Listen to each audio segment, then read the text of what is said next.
Under the equitable conversion doctrine, a property's purchaser becomes the equitable owner once a sales contract is executed, even if the seller hasn't transferred the deed. Some courts use this doctrine to determine who is responsible for property damage occurring before a deed's transfer. One party to a contract tried to use the doctrine in a lawsuit over property damage, but found it was a tough sell in Bryant v. Willison Real Estate Company. Some vendors owned a building and hired Willison Real Estate Company to help with the building's sale to James Bryant. The sales contract stated that Bryant was buying the building as is. Also, the vendors were responsible for the property until Bryant received the deed. Bryant signed the contract and made a $10,000 down payment. The vendors planned to give Bryant the deed at closing.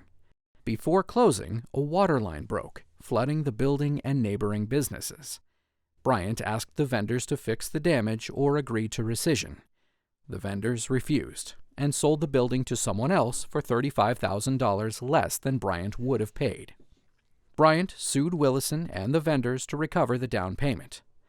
The vendors counterclaimed, seeking $35,000, the difference between the two sales prices and the amount the vendors paid to repair the neighboring businesses. At a bench trial, a witness testified the clause about the vendors being responsible for the property only referred to damage from vandalism. The court cited the equitable conversion doctrine, making Bryant responsible for the loss. He couldn't recover his down payment and needed to pay the cost to repair the neighboring businesses. Bryant appealed to the West Virginia Supreme Court of Appeals.